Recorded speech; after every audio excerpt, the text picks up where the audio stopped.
Selamat pagi Bapak Ibu Saudara-saudara sekalian. Bertemu lagi kita di Rehat Renungan Harian Toraya edisi Rabu 4 Juni 2025. Sebelum kita membaca dan merenungkan firman Tuhan, mari kita berdoa. Selamat pagi Allah Bapa di sorga, selamat pagi Tuhan Yesus. Terima kasih ya Tuhan untuk segala berkat dan kebaikan Tuhan di pagi hari yang ada. Di pagi hari ini kami boleh bangun dengan tubuh yang sehat dan senantiasa Tuhan memberkati.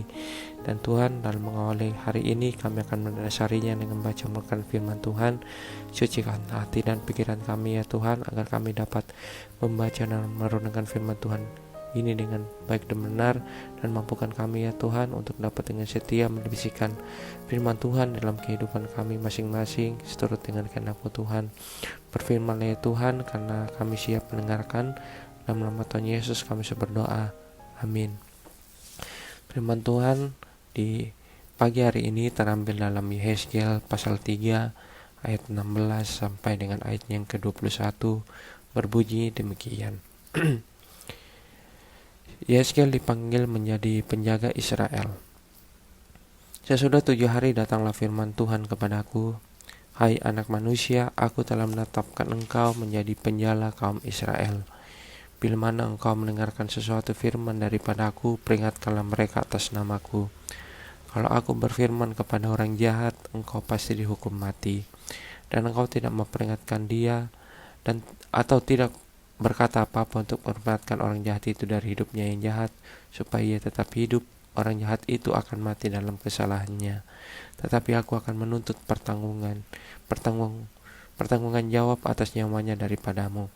Tetapi jikalau engkau memperingatkan orang jahat itu dan ia tidak berbalik dari kejahatannya dan dari hidupnya yang jahat, ia akan mati dalam kesalahannya. Tetapi engkau telah menyelamatkan nyawamu. Jikalau seorang yang benar berbalik dari kebenarannya dan ia berbuat curang, dan aku meletakkan batu sandungan di hadapannya, ia akan mati oleh karena engkau tidak memperingatkan dia. Ia akan mati dalam dosanya, dan perbuatan-perbuatan kebenaran yang dikerjakannya tidak akan diingat-ingat. Tetapi aku akan menuntut pertanggungan jawab atas nyawanya daripadamu.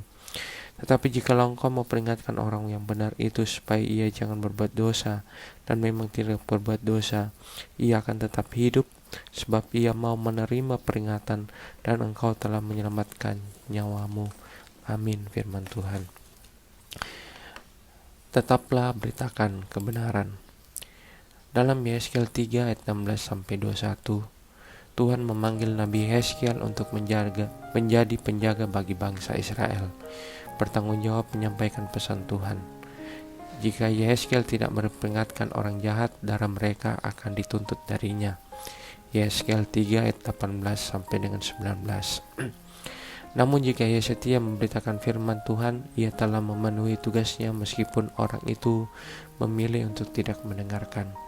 Pesan ini mengingatkan kita bahwa setiap orang yang percaya memiliki tanggung jawab terhadap keselamatan sesama.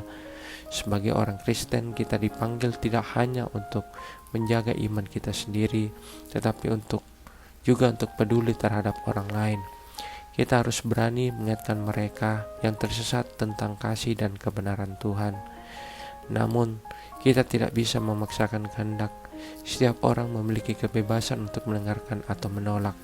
Yang penting adalah kesetiaan kita dalam menyampaikan kebenaran, bukan hasil akhirnya.